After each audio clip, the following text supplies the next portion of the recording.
வணக்கம் டீச்சர்ஸ், எல்லாரும் நல்லா இருக்கீங்கன்னு நினைக்கிறேன். நானுமே ரொம்பவுமே நல்லா இருக்கேங்க. என்னோட சேனலை தொடர்ந்து பார்த்துட்டு வர எல்லாருக்கும் ரொம்பவுமே நன்றிங்க. இன்னைக்கு நம்மளோட சேனல்ல என்ன பார்க்க போறோம்னா, ஒரு 100 MCQ ஏற்கனவே நான் டீச் பண்ண ஆங்கிலோ சாக்சன் ஏஜ்ல இருந்து ஒரு ரிவிஷன் ஸ்பெஷல் மாதிரி நம்ம பார்க்க போறோங்க. இந்த ஒரு வீடியோவை நீங்க UG TRB படிக்கிறவங்க யூஸ் பண்ணிக்கலாம், நெட் இங்கிலீஷ் எக்ஸாமுக்கு படிக்கிறவங்க யூஸ் பண்ணிக்கலாம், ஸ்லெட் படிக்கிறவங்க யூஸ் பண்ணிக்கலாம். ஸோ எல்லாருக்குமே பொதுவா ஒரு 100 MCQ ஹிஸ்டரி ஆஃப் இங்கிலீஷ் லிட்ரேச்சர்ல ஃபர்ஸ்ட் ஏஜ் ஆங்கிலோ சாக்சன் பீரியட்ல இருந்து நான் எடுத்துட்டு வந்திருக்கேங்க. சோ இந்த ஃபர்ஸ்ட் 2 வீடியோ நான் ஆல்ரெடி எக்ஸ்பிளனேஷன் வீடியோ போட்டிருக்கேன். அதை பார்க்காதவங்க போய் பாருங்க. அதை பார்த்துட்டு இதை ஒரு ரிவிஷன் பர்பஸ் மாதிரி வச்சுக்கோங்க. ஓகேங்களா? எவ்வளவு கொஸ்டின்ஸ் உங்களுக்கு தெரியுது அப்படின்றத என்னோட கமெண்ட் செக்ஷன்ல நீங்க சொல்லலாம். சரிங்களா? சரி, வாங்க இன்னைக்கான வீடியோக்குள்ள போகலாம். நம்மளோட சேனல் பிடிச்சிருந்தா கண்டிப்பா சப்ஸ்கிரைப் பண்ணிக்கோங்க. அண்ட் நம்மளோட வீடியோ ரிலேட்டடா ஏதாவது டவுட்ஸ் இருந்தாலும் என்னோட கமெண்ட் செக்ஷன்ல நீங்க கேட்கலாம். வாங்க ஃபர்ஸ்ட் கொஸ்டின் குள்ள போகலாம். சோ இதுல பேசிக் கொஸ்டின்ஸ்ல இருந்து கொஞ்சம் டஃப்பான கொஸ்டின்ஸ் வரைக்குமே இருக்கு. மேபி எக்ஸாம் நெருக்கத்துல இன்னுமே கொஞ்சம் டஃப்பான கொஸ்டின்ஸ் ரிவிஷன் பர்பஸ்க்கு அப்ப பார்க்கலாம். இப்ப இதுல லிட்ரலா நான் என்ன டீச் பண்ணணும் அதுல இருந்து வர கொஸ்டின்ஸ் மாதிரி நான் எடுத்திருக்கேன். இப்ப ஆங்கிலோ சாக்சன் ஏஜ் அப்படின்னா என்னன்னு சொல்றோம்னா, ஓல்டு இங்கிலீஷ் பீரியட் அப்படின்றதான் நம்ம என்னன்னு சொல்றோம்னா ஆங்கிலோ சாக்சன் ஏஜ் அப்படின்னு சொல்லிட்டு சொல்றோம். இந்த ஆங்கிலோ சாக்சன் ஏஜ் அது என்னன்னா 450 AD ல இருந்து 1066 AD வரைக்கும். ஓகேங்களா? இந்த பர்டிகுலர் பீரியட் தான் ஆங்கிலோ சாக்சன் ஏஜ் அப்படின்னு சொல்லிட்டு சொல்றோம். The Battle of Hastings took place in 1066. அதாவது இந்த 1066க்கு அப்புறம் நம்மளுக்கு என்ன பீரியட் வந்துரும்னா ஆங்கிலோ நார்மன் பீரியட் அப்படின்றது வந்துடும் இல்லையா? அந்த ஆங்கிலோ நார்மன் பீரியட் வரதுக்கான ஒரு பேட்டில் நடந்திருக்கும். அந்த பேட்டிலுக்கு பேரு தான் என்னன்னா பேட்டில் ஆஃப் ஹாஸ்டிங்ஸ். இது எப்போ நடந்தது? 1066 AD. The Battle of Hastings fought between Anglo-Saxons and Normans. ஓகேங்களா? இந்த Battle of Hastings யாருக்கும் நடந்திருக்கும்னா Anglo-Saxonsக்கும் and Normansக்கும் நடந்திருக்கும். அதுல Normans வெற்றி ஆயிடுவாங்க. அதனாலதான் Anglo-Norman period அப்படின்ற ஒண்ணு ஸ்டார்ட் ஆகுது. The Norman conquest was led by William the Conqueror. அதாவது இந்த நார்மன்ஸ் யார் லீட் பண்ணிட்டு வராங்க ஆங்கிலோ சாக்சன்ஸ்க்கு அகைன்ஸ்டா அப்படின்னு பாத்தீங்கன்னா William the conqueror. The greatest epic of Anglo-Saxon period. Anglo-Saxon period greatest epic எதுனா Beowulf. ஓகேங்களா? Beowulf. Beowulf written in Old English. அதாவது எந்த பீரியட்னா ஓல்ட் இங்கிலீஷ் பீரியட்ல. அண்ட் என்ன டைலக்ட் அப்படின்னு கேட்டாங்கன்னா வெஸ்ட் சாக்சன் டைலக்ட்ல எழுதப்பட்டதுதான் இந்த Beowulf. The hero of Beowulf is Beowulf. Already நான் Beowulfோட ஸ்டோரி எக்ஸ்பிளைன் பண்ணிருக்கேன். சோ அதனால இந்த கொஸ்டின்ஸ் எல்லாம் கொஞ்சம் ஈஸியான கொஸ்டின்ஸ் தான். சரிங்களா? The hero of Beowulf is Beowulf. Grendel is a monster. So Beowulf ஸ்டோரியில வரக்கூடிய கேரக்டர் தான் Grendel. Grendel யாரு? ஒரு monster. Heorot is the mead hall அப்படின்னு சொல்றாங்க. இந்த ஹீராட் அப்படின்றது என்னன்னா ராத்கர் இருக்கார் இல்லையா? Beowulf ஸ்டோரியில ராத்கரால கட்டப்பட்டதுதான் இந்த மீட் ஹால். மீட் ஹாலோட பேரு ஹீராட். The first known English poet is Caedmon. ஓகேங்களா? ஃபர்ஸ்ட் known English poet யாரு? Caedmon. இவரு தான் இங்கிலீஷ் போயட் அப்படின்றத நம்மளுக்கு தெரியப்படுத்தினவர் யாரு அப்படின்னு கேட்டாங்கன்னா Bede. ஓகேங்களா? Bede. Caedmon wrote Caedmon's hymn. Bede is famous for chronicle writing. So Bede இப்ப பார்த்தோம்ல, அவரு ஒரு ஆசிரியர் தான். அவர் எதுக்காக ஃபேமஸ்னா chronicle writing. Bede famous work, அவருடைய ஃபேமஸ் ஒர்க் என்ன அப்படின்றது இதை நம்ம ஆல்ரெடி பார்த்திருக்கோம். இந்த ஒர்க்ல தான் நம்மளுக்கு கேடமன் பத்திலாம் அவர் எக்ஸ்பிளைன் பண்ணியிருப்பார். சரிங்களா? The Anglo-Saxon Chronicle was initiated by Alfred the Great. So ரொம்பவுமே இம்பார்ட்டன்டான ஒருத்தர். ஓகேங்களா? இவராலதான் நம்மளுக்கு இந்த Anglo-Saxon Chronicle அப்படின்ற ஒண்ணு கிடைச்சது. Anglo-Saxon periods பத்தி நம்ம தெரிஞ்சுக்க முடியுது. Anglo-Saxon poetry is mainly alliterative. ரொம்ப இம்பார்ட்டன்ட்ங்க. Anglo-Saxon poetry is mainly of alliterative. அந்த ஃபார்ம்ல தான் இருக்கு. கெனிங் அப்படின்னா என்னன்னா மெட்டபாரிக்கல் காம்பவுண்ட் வேர்ட். ஆல்ரெடி எக்ஸ்பிளைன் பண்ணிருக்கேன். இப்ப நம்ம காம்பவுண்ட் வேர்ட் யூஸ் பண்றோம் இல்லையா? அது அந்த காலத்துல கெனிங்ஸ் அப்படின்னு சொல்லியிருக்காங்க. இப்ப எக்ஸாம்பிளுக்கு நம்மளுக்கு கொடுத்துருக்காங்க பாருங்க. இந்த வால் ரோட் அப்படின்றது கெனிங்ஸ். அதாவது இது ஒரு காம்பவுண்ட் வேர்ட். அதுக்கு மீனிங் என்னன்னு சொல்றாங்கன்னா சி. ஓகேங்களா? சி. அடுத்தது Anglo-Saxon poetry was transmitted orally. இந்த Anglo-Saxon poem இந்த பேகன்ஸ்னால முதல்ல வாய் வழியா தான் சொல்லப்பட்டது. அதுக்கப்புறம் தான் இந்த கிறிஸ்டியன் மாங்க்ஸ் எல்லாருமே ரைட் பண்ணாங்க. சரிங்களா? The theme of fate in Anglo-Saxon is called writ. அதாவது இந்த வார்த்தை மூலமா தான் விதி அப்படின்றத Anglo-Saxon people சொல்ல ஆரம்பிக்கிறாங்க. Christianity was introduced to England in 597 AD. ரொம்ப இம்பார்ட்டன்ட்ங்க. 597 AD தான் கிறிஸ்டியானிட்டி முதல்ல இங்கிலாந்துக்குள்ள வருது. போப் கிரெகரி வந்து ஒரு குரூப் ஆஃப் கிறிஸ்டியன் மிஷனரிஸ வந்து இங்கிலாந்துக்கு அனுப்புறாரு. The missionary who brought Christianity to England யாருன்னா செயின்ட் அகஸ்டின். இவருடைய தலைமையில தான் கிறிஸ்டியன்ஸ் வந்துட்டு எங்க வந்து இறங்குறாங்கன்னா கென்ட் அப்படின்ற இடத்துல வந்து இறங்குறாங்க. The dream of the rood is the Christian poem. அதாவது கிறிஸ்டியன் போயம் தான் இந்த dream of the rood. The dream of the rood describes இந்த டாபிக்கு அர்த்தம் என்ன அப்படின்னா crucifixion of Christ. ஜீசஸ் கிரைஸ்ட வந்து அந்த சிலுவையில அறைவாங்க இல்லையா, அந்த ஒரு ப்ராசஸ் அதை சொல்றதுதான் இந்த dream of the rood அப்படின்ற இந்த ஒரு போயம். ஓகேங்களா. Beowulf is preserved in novel codex. ரொம்ப இம்பார்ட்டன்ட். அந்த பேவுல்ஃப் வந்து எதுல ப்ரிசர்வ் பண்ணி வச்சிருக்காங்கன்னா நாவல் codex. The Exeter book contains என்னன்னா riddles and elegies. அப்படி எலிஜிஸும் வரும். ஓகேங்களா. ரிடில்ஸ்னா இப்ப இந்த விடுகதைகள் புதிர்கள் அப்படின்லாம் சொல்லுவாங்களா, அந்த Exeter bookல இதுதான் இருக்கு அப்படின்னு சொல்றாங்க. Ceneolf is associated with religious poetry. அதாவது நம்மளுக்கு வந்து ரெண்டு போயட் வந்து ரொம்பவுமே இம்பார்ட்டன்ட். ஒருத்தவர் வந்து கேடமன், இன்னொருத்தவர் வந்து சினேவல்ஃப். சினேவல்ஃப் வந்து பெரும்பாலும் ரிலிஜியஸ் போயட்ரி தான் நிறைய எழுதியிருக்காரு. அவர் Christian religious poetry. Beowulf fights with Grendel in Denmark. ரொம்ப இம்பார்ட்டன்ட். அதாவது Beowulf வந்து அந்த கிரெண்டல் அப்படின்ற மான்ஸ்டர் எதிர்த்து போரிடுவார் இல்லையா, அது எங்க நடந்தது அப்படின்னு பாத்தீங்கன்னா டென்மார்க்ல. ஓகேங்களா. டான்ஸ் வாழக்கூடிய அங்க வாழக்கூடிய மக்கள் டான்ஸ்.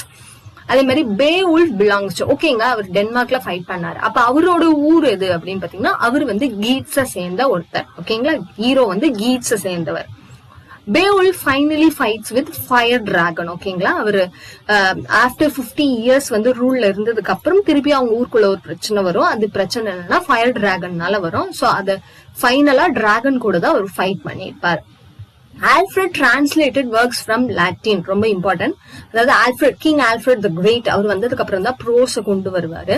சோ அவர் வந்து பெரும்பாலும் டிரான்ஸ்லேட்டட் ஒர்க்ஸ் எந்த லாங்குவேஜ்ல இருந்து அப்படின்னா லத்தீன்ல இருந்து தான் இந்த ஓல்டு இங்கிலீஷ்க்கு நிறைய சேஞ்ச் பண்ணிருப்பாரு. அதாவது அவர் பண்ணலனாலும் அவர் நிறைய பேரை பண்ண வச்சிருப்பாரு. Wulfstan was a bishop. ஓகேங்களா. இந்த Wulfstan இது வந்து ஒரு ஸ்டோரி. அந்த ஸ்டோரியில அவர் வந்து ஒரு பிஷப். ஓகேங்களா. எலிஜி எக்ஸ்பிரஸஸ் சாரோ. அதாவது எலிஜினா என்ன அப்படின்னா ஒரு விஷயத்த பத்தி ஒருத்தர் வந்து வருந்தி பாடுறாரு. அதுதான் நம்ம என்னன்னு சொல்றோம்னா எலிஜி, லேமெண்டேஷன் அப்படின்னு இங்கிலீஷ்ல சொல்லுவாங்க.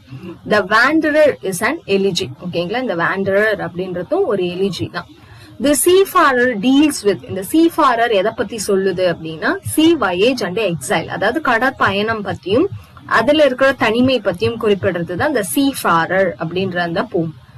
The Anglo-Saxon society was mainly warrior based. அதாவது இந்த Anglo-Saxon society வந்து எதை பத்தி, அது எப்படி இருக்கும்னா பெரும்பாலும் போர் பத்தி தான் இருக்கும். அதாவது அவங்க போரிட்டு கொண்டுதான் இருப்பாங்க பெரும்பாலும். Meet hall symbolises community life. அதாவது ராத்கர் வந்து Beowulf அந்த கதையில ராத்கர் வந்து ஒரு மீட் ஹால் வந்து கட்டியிருப்பார் இல்லையா, அது எதுக்காக, அது எதை சிம்பலைஸ் பண்ணுதுன்னா கம்யூனிட்டி லைஃப சிம்பலைஸ் பண்ணுதுன்னு சொல்றாங்க. அடுத்து இந்த ஸ்காப் அப்படின்னா என்னன்னா போயட் சிங்கர். ஓகேங்களா. இல்ல கோட் போயட் அப்படின்னு வரலாம். இன்னும் நிறைய அர்த்தங்கள் இந்த ஸ்காப்புக்கு வந்துட்டு இருக்கு. ஓகேங்களா. இந்த ஸ்காப் அப்படின்னு என்னது கோட்ஸ் போயட் இல்ல போயட் சிங்கர் அப்படின்னு சொல்றாங்க. Beowulf manuscript dated 1000 AD. அதாவது எப்பொழுது எழுதப்பட்டிருக்கலாம் அப்படின்னு சொல்றாங்கன்னா 1000 AD-ல இந்த Beowulf அப்படின்ற இந்த கிரேட்டஸ்ட் எபிக் எழுதப்பட்டிருக்கலாம் அப்படின்னு சொல்றாங்க. Pagans and Christian blend seen in Beowulf. அதாவது இந்த Beowulf எபிக்ல பேகன்ஸ் தான் original people of England, right? So அவங்களோட ஸ்டோரி பிளஸ் கிறிஸ்டியனோட பிளெண்ட், இது ரெண்டுத்தையுமே உங்களால இந்த Beowulf ஸ்டோரியில பார்க்க முடியும். Quality of epic heroes is bravery. அதாவது அவங்களோட ஓல்டு இங்கிலீஷ் பீரியட்ல அந்த எபிக்ஸ் எல்லாம் எழுதுனாங்களா, அதுல வந்து ஹீரோவோட குவாலிட்டியா என்ன பாக்குறாங்கன்னா பிரேவா அவன் சண்டை போடுறானா இல்லையா, அதாவது பிரேவரியை தான் ஒரு மெயின் குவாலிட்டியா பார்த்தாங்க, ஹீரோவோட மெயின் குவாலிட்டியா. Old English derived from Germanic dialects. Yes. So ஜெர்மனியோட ட்ரைப்ஸ்லாம் வந்துதான் இங்க வந்து ஒரு அந்த இங்கிலீஷ்ல வந்து ஒரு கலப்படம் ஏற்பட்டிருக்கும். சோ அவங்களுடைய old English derived from Germanic dialects. அதான் 4 dialects இம்பார்ட்டன்டா நம்ம பார்த்திருப்போம். Jutes Anglo-Saxons came from Germany இல்லனா டென்மார்க் அப்படின்னு சொல்லிட்டு சொல்றாங்க. சோ இவங்க எல்லாம் வந்துதான் இங்கிலாந்துல வந்து அந்த Anglo-Saxon age அப்படின்றது வந்திருக்கும். Conversion to Christianity influenced literature themes. Anglo-Saxon poetry line divided by caesura இல்ல நம்ம இப்ப இங்கிலீஷ்ல எப்படி சொல்லுவோம்னா பாஸ் அப்படின்னு சொல்லிட்டு சொல்லுவோம் சரிங்களா. இந்த caesura அப்படின்றதுதான் அவங்க யூஸ் பண்ண அந்த term. Okay, initial consonant sound repeats தான் நம்ம என்னன்னு சொல்லுவோம் அல்லிட்ரேஷன். உங்களுக்கு தெரியும் இல்லையா, இனிஷியலா வர அந்த கான்சனன்ட் சவுண்ட் வந்து ரிப்பீட் ஆகுது. இப்ப ஆண்ட் and அந்த மாதிரி வந்து இனிஷியலா வர ஏ ரிப்பீட் ஆகுது, அந்த கான்சனன்ட் சவுண்ட் ரிப்பீட் ஆகுது, அதுதான் அல்லிட்ரேஷன் அப்படின்னு சொல்லிட்டு சொல்லுவோம். Exeter book found at என்னன்னா Exeter Cathedral. ஓகேங்களா, Exeter book found at Exeter Cathedral. Vercelli book discovered in Italy. ஓகேங்களா, Vercelli book discovered in Italy. Junior's manuscript contains என்னன்னா biblical poems. இந்த manuscript contains என்ன poemனா biblical, அது like the Christ பத்தி Christianity அந்த poems தான் வந்து Junior's manuscriptல இருந்ததுன்னு சொல்றாங்க. Beowulf எத்தனை லைன்ஸ் அப்படின்னு கேட்டாங்கன்னா 3182 லைன்ஸ். ஓகேங்களா, 3182 லைன்ஸ். அதனால தான் அது ஒரு எபிக் அப்படின்னு சொல்றாங்க. ராட்கர் அப்படின்றவர் யாருன்னா Beowulf ஸ்டோரியில king of Danes. Who helps Beowulf to fight with dragon? அதாவது இந்த ஃபயர் டிராகன் கூட அவருக்கு வயசாயிடும். கடைசி காலத்துல அவர் வந்து அந்த ஃபயர் டிராகன் கூட போரிட நேரிடும். அப்ப அதுக்கு ஹெல்ப் பண்ணவர் யாருன்னா Wiglaf. After that he becomes the king there. Okay, theme of exile common in elegies. அதாவது இந்த எலிஜில வந்து பெரும்பாலும் வந்து தனிமையை பற்றி வருந்தி கூறுற மாதிரி தான் இருக்கும். ஓரல் ட்ரெடிஷன் பெர்ஃபார்மர் என்னன்னு சொல்றாங்க ஸ்காப். நான் ஆல்ரெடி சொன்ன இந்த ஸ்காப் அப்படின்ற வேர்டுக்கு நிறைய மீனிங் சொல்றாங்க. கோட் போயட், போயட் சிங்கர், அது மட்டும் இல்லாம ஓரல் ட்ரெடிஷன் பெர்ஃபார்மர், வாய் மொழி வழியா ஒரு கதையை சொல்றாரு, ஒரு விஷயத்த சொல்றாரு. That man is known as scop. Historical record of Anglo-Saxon period என்னன்னு சொல்றாங்கன்னா ஆங்கிலோ-சாக்சன் கிரானிக்கல். இதை வந்து கொண்டு வந்தவர் ஆல்ஃபிரட். அவரால் தான் இந்த கிரானிக்கல் வந்தது. இந்த கிரானிக்கல் மூலியமா தான் நம்மளுக்கு ஆங்கிலோ-சாக்சன் பீரியட்னு ஒண்ணு இருந்தது நம்மளுக்கு தெரியுது. ஜுடித் அப்படின்றது என்னன்னா religious poem. It is written by Caedmon. Okay, next by Caedmon. அவர் எழுதல, அவர் சொல்லியிருக்காரு. Old English period ended with Norman conquest. இது உங்களுக்கு தெரியும் இல்லையா, ஓல்ட் இங்கிலீஷ் பீரியட் இல்ல ஆங்கிலோ சாக்சன் பீரியட் எண்ட் ஆகுறதுக்கான முக்கியமான காரணம் என்னன்னா நார்மனுடைய கான்கஸ்ட் தான். லாங்குவேஜ் ஆஃப்டர் 1066, அதாவது இதுக்கு முன்னாடி இருக்கிற ஓல்ட் இங்கிலீஷ் பீரியட்னு சொல்றோம். அப்ப நார்மன் கான்கஸ்ட் வந்ததுக்கு அப்புறம் அந்த லாங்குவேஜ் என்னன்னு சொல்றோம்னா மிடில் இங்கிலீஷ் பீரியட் அப்படின்னு சொல்லிட்டு சொல்றோம், இல்ல மிடிவியல் பீரியட்னு சொல்றாங்க. Pagans believed emphasized faith. பேகன்ஸ்னால நம்பப்பட்ட இல்ல அவங்க ஸ்ட்ரெஸ் பண்ண ஒரு விஷயம் என்னன்னா விதின்னு ஒண்ணு இருக்கு. அவங்க அந்த விதியை வந்து இந்த வேர்ட்ல சொல்றாங்கப்பா. Heroic code includes loyalty to lord. Heroic code அதாவது ஒரு ஹீரோனா அவனுக்கான பேசிக் விஷயம் என்னன்னு சொல்றாங்கன்னா லாயல்டி டு லார்ட். அவனுடைய தலைவனுக்கு அவன் லாயலா இருக்கணும். Anglo Saxon literature mostly anonymous. இது ரொம்ப இம்பார்ட்டன்ட். அதாவது ஆங்கிலோ சாக்சன் லிட்ரேச்சர்ல நிறைய வந்து யாரு எழுதுனதுன்னே தெரியாது. It is written by anonymous, யாருன்னே தெரியாது. Sutton Hoo relates to Anglo Saxon burial. Anglo சாக்சனோட பரியல் அதை குறிப்பிடுற ஒரு வேர்டு தான் Sutton Hoo. Epic simile rare in Beowulf. அதாவது சிமிலி அப்படின்றத பேவுல்ஃப்ல உங்களால பார்க்க முடியாது. Which is rare in Beowulf. Old English alphabet include இந்த ஒரு வேர்ட், இந்த ஆல்பபெட் வந்து ஓல்ட் இங்கிலீஷ்ல இருக்கும் அப்படின்னு சொல்லிட்டு சொல்றாங்க. பேவுல்ஃபோடைய செட்டிங், அந்த ஸ்டோரியோட செட்டிங் எங்க ஆரம்பிக்குதுன்னா Scandinavia. Christian monks preserved manuscripts. அதாவது கிறிஸ்டியன் மாங்க்ஸ் வந்து எதை பிரிசர்வ் பண்ணி வச்சிருந்தாங்கன்னா மேனுஸ்கிரிப்ட்ஸ் எல்லாம். சீஃபேரர் ஸ்பீக்கர், அதாவது சீஃபேரர் அந்த போயமோட ஸ்பீக்கர் யாருன்னா எக்ஸைல்டு மேன். வாண்டரருடைய தீம் என்னன்னா loss of lord. Heroic poetry tone, ஒரு ஹீரோயிக் போயட்ரியோட டோன் எப்படி இருக்கும்னா serious and dignified. Caedmon was inspired in dream. ஓகேங்களா, கேடமன் வந்து ட்ரீம்ல இன்ஸ்பயர் ஆகப்பட்டவர். Alliterative verse lacks end rhyme. அதாவது அல்லிட்ரேட்டிவ்ல தான் நிறைய, அந்த அல்லிட்ரேட்டிவ் வேர்ஸ்ல தான் ஓல்ட் இங்கிலீஷ் போயட்ரி நிறைய இருக்கும் நம்ம பார்த்தோம் இல்லையா. அதோடைய முக்கியமான ஒரு குறைபாடு என்னன்னா எண்ட் ரைம் இருக்காது. Grendel's mother lives in near lake. அதாவது கிரெண்டலும் அவங்க அம்மாவும் அந்த குளத்துலதான் வாழ்ந்தாங்க அப்படின்ற கதை நம்மளுக்கு தெரியும். அது என்னன்னு சொல்றாங்கன்னா மியர், அதெல்லாம் லேக் அப்படின்னு சொல்றாங்க. Beowulf dies as king of Geats after fighting with the fire dragon. அவர் இறந்துருவாரு இன்ஜுரினால. அப்போது அவர் என்னவா இருந்தாருன்னா கீட்ஸ் உடைய கிங்கா இருந்தாரு. Dragon guards treasure. அதாவது இந்த ஃபயர் டிராகன் எதுக்காக போரிடுது அப்படின்னா அது ஒரு புதையலை பாதுகாத்து வச்சிருக்கோம், அதை யாரோ திருடிடுவாங்க, அதனாலதான் அது ஃபைட் பண்ணுது. Mead hall Heorot was built by Hrothgar. He is the king of Danes. அவரால் பில்ட் பண்ணப்பட்டதுதான் இந்த மீட் ஹால். அதோட பேரு ஹிராட். ஓகேங்களா. Anglo Saxon art style. Anglo சாக்சனுடைய ஆர்ட்டோடைய ஸ்டைல் என்னன்னு சொல்றாங்கன்னா interlace patterns. Christianity blended with pagans heroism. அதாவது அந்த பேகன்ஸ் சொன்ன கதைகள் எல்லாம் வச்சுதான் இந்த பேவுல்ஃப் அந்த மாதிரியான ஸ்டோரிஸ் எல்லாம் வந்திருக்கு இல்லையா. பீட் அவரை நம்ம பாப்புலரா என்னன்னு சொல்லுவோம்னா வெனரபிள் பீட் அப்படின்னு சொல்லிட்டு சொல்லுவோமா. ஆங்கிலோ சாக்சன் லிட்ரேச்சர் ரிஃப்ளெக்ட்ஸ் என்னன்னா ட்ரைபல் லைஃப். பிரைமரி சப்ஜெக்ட் என்னன்னா war and religion. Old English என்ன ஆச்சு அப்படின்னா ஹைலி இன்ஃபிளக்டட். அதாவது ஓல்ட் இங்கிலீஷ் வந்துட்டு நிறைய மொழிகளோட கலப்பாதான் அது பாக்குறோம் நம்ம. Anglo Saxon prose developed and Alfred the great, right, you know that, ஓகேங்களா. ப்ரோஸ் அப்படின்ற ஒரு விஷயத்த கொண்டு வந்தவரே கிங் ஆல்ஃபிரட் தான். நார்மனுடைய லாங்குவேஜ் என்னன்னா பிரெஞ்சு இன்ஃபுளுன்ஸ் அதிகமா இருக்கும். ஆக்சுவலி எப்படி வந்து இந்த ஓல்டு இங்கிலீஷ் வந்துட்டு ஜெர்மனியோட இன்ஃபுளுன்ஸ் அதிகமா இருக்கும், ஜெர்மானிக் டயலாக்ஸ் இன்ஃபுளுன்ஸ் அதே மாதிரி இருக்கும். அதே மாதிரி ஆங்கிலோ நார்மன் பீரியட்ல இங்கிலீஷ்ல வந்து பிரெஞ்சு இன்ஃபுளுன்ஸ் அதிகமா இருக்கும். 410 AD என்ன ஆகுதுன்னா ரோமன்ஸ் லெஃப்ட் பிரிட்டன். ஆல்ரெடி நான் சொன்ன மாதிரி பிரிட்டனை வந்து முதல்ல ஆட்சி செஞ்சவங்க ரோமன்ஸ் தான். ஆக்சுவலி அவங்க 410 AD வில்லிங்கா பிரிட்டனை விட்டுட்டு போயிடுவாங்க. அதுக்கப்புறம் தான் 450 AD நம்மளுக்கு ட்ரைப்ஸ் எல்லாம் வந்து குடியேற ஆரம்பிக்கிறாங்க. டேன்ஸ் இன்வெர்டர் இன் 9th century. கிங் கேன்யூட் யாருன்னா ஒரு டேனிஷ் ரூலர். த வைஃப்ஸ் லேமெண்ட் அப்படின்றது என்னன்னா ஒரு எலிஜி, அதாவது ஒரு வைஃப் வந்து வருந்தி கூறுறத வந்து ஒரு எலிஜியா சொல்லியிருப்பாங்க. அதே மாதிரி த ஹஸ்பண்ட்ஸ் அட்ரஸ் வரும், இது எல்லாமே ஒரு elegy, type of elegy. Exeter book date 10th century. பேவுல்ஃபோட ஆத்தர் யாருன்னா அன்னோன், யாருன்னு நம்மளுக்கு தெரியல. ஆங்கிலோ சாக்சன் போயட்ரியோட தீம் என்னன்னா ஹீரோயிசம், ஓகேங்களா. பெரும்பாலும் ஆங்கிலோ சாக்சன் போயட்ரியில ஹீரோயிசம் தான் பெரும்பாலும் சொல்லியிருப்பாங்க. ரிலிஜியஸ் போயட்ரிலையும் சில ஹீரோயிசம் ரிலிஜியன் பத்தி அந்த மாதிரி சொல்லியிருப்பாங்க. Fate is stronger than man's will. Anglo Saxon culture என்னன்னா feudal beginnings. Christian epic example, அதாவது எபிக்ஸ் அப்படின்னு பேவுல்ஃப் அப்படின்னு சொல்லுவோம், கிரேட்டஸ்ட் எபிக். அதுல கிறிஸ்டியன் எபிக்கு ஒரு எக்ஸாம்பிள் எதுனா dream of the rood written by Cynewulf. Okay, next Beowulf first printed in 1815. The poem The Dream of the Rood is preserved in Vercelli book, ஓகேங்களா. இப்படி வந்துட்டு நோவல் கோடெக்ஸ்ல வந்து பேவுல்ஃப் இருக்கும், அதே மாதிரி The Dream of the Rood எதுல preserve பண்ணி வச்சிருக்காங்கன்னா Vercelli book. அப்புறம் நிறைய எந்த மாதிரி கொஸ்டின் கேட்பாங்க, இந்த ட்ரீம் ஆஃப் த ரூட்ல இந்த ரூடுக்கான மீனிங் என்னன்னு கேட்பாங்க. It is nothing but cross, அதாவது அந்த சர்ச் அந்த சிம்பலுக்கு cross. Which critic translated Beowulf in 1926 and emphasized its poetic qualities? யார் வந்து டிரான்ஸ்லேட் பண்ணாங்கன்னா J.R.R.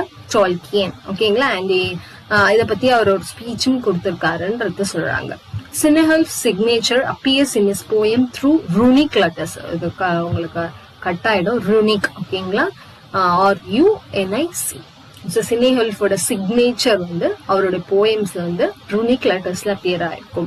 த ஓல்ட் இங்கிலீஷ் போயட்டிக் மீட்டர், அந்த போயட்டிக் மீட்டர் என்னவா இருந்ததுன்னா ஸ்ட்ரெஸ் அண்ட் அல்லிட்ரேஷன், ஓகேங்களா, stress and alliteration. So 2 more questions to go. So duer exemplifies which poetic technique அப்படின்னா refrain. இது ரொம்பவுமே இம்பார்ட்டன்ட்ங்க. இந்த டோயார் அப்படின்றது வந்துட்டு ஒரு போயம். இதுல வந்து அந்த ஒரு போயட் வந்து லேமண்ட் பண்ணி சொல்ற விஷயமா இருக்கும். Actually it's எலிஜி, right. சோ இந்த ரெஃப்ரைன் பேஸ்டு கன்சலேஷன், இந்த போயம்ல வந்து ஒரு ரெஃப்ரைன் வந்து யூஸ் பண்ணிருப்பாரு. அது என்ன ரெஃப்ரைன்றத கமெண்ட்ல சொல்லுங்க. ஆல்ரெடி நான் அதை டீச் பண்ணிருக்கேன். The term comitatus refers to heroic royalty between lord and king. So இந்த ஒரு வீடியோல நமக்கு கிட்டத்தட்ட ஒரு 100 MCQs பார்த்திருக்கோம். இதுல நிறைய கொஸ்டின்ஸ் உங்களுக்கு தெரிஞ்சதாகவும் இருக்கும், ஒரு சில கொஸ்டின்ஸ் வந்து புதுசா இருக்கும். சோ நம்மளோட வீடியோஸ் உங்களுக்கு பிடிச்சிருந்தா இதை கண்டினியூ பண்ணலாம் அப்படின்னா எனக்கு ஒரு லைக் மட்டும் பண்ணி விடுங்க. ஏன்னா நம்மளோட வீடியோஸ் நிறைய போக போக தான் நிறைய பேருக்கு யூஸ்ஃபுல்லா இருக்கும். ஏன்னா நிறைய பேருக்கு இன்னும் தெரியாமையே இருக்கு இல்லையா. சோ அதுக்காக தான் நான் சொல்றேன். சோ இந்த வீடியோ ரிலேட்டடா இல்ல ஹிஸ்டரி ஆஃப் இங்கிலீஷ் லிட்டரேச்சரா ஏதாவது டவுட்ஸ் இருந்தா என்னோட கமெண்ட் செக்ஷன்ல நீங்க கேட்கலாம். ஒரு சிலர் என்னோட ஷார்ட்ஸ்ல வந்துட்டு ஸ்டடி மெட்டீரியல் கிடைக்குமா அப்படின்னு கேட்டிருக்காங்க. ஃபர்ஸ்ட் நானே இப்பதான் ஒன்னொன்னா ப்ரிப்பேர் பண்ணிக்கிட்டு இருக்கேன். நான் ஒன்னொன்னா எழுதி அதை அவங்களுக்கு டீச் பண்ணிக்கிட்டு இருக்கேன். ஸோ மேபி எக்ஸாம் நெருக்கத்துல வேணா நான் ஒரே பிடிஎஃபா வந்து நான் வந்து கொடுக்க ட்ரை பண்றேன், ஓகேங்களா. அது ஒரே பிடிஎஃப் என்னோட வீடியோ கீழே நான் போடுறேன். அது நீங்க லாஸ்ட் டைம் ரிவிஷன் பண்றதுக்கு ஈஸியா இருக்கும். இப்ப நம்மளுக்கு டைம் நிறைய இருக்கிறதுனால நீங்க நம்ம வீடியோ பார்த்து நோட்ஸ் எடுக்க ஆரம்பிங்க. நீங்களா நோட்ஸ் எடுத்தீங்கன்னா உங்களுக்கு வந்து மைண்ட்ல நிற்கும். அதுக்காக தான் நான் சொல்றேன், ஓகேங்களா. ஸோ தேங்க்யூ ஃபார் வாட்சிங்.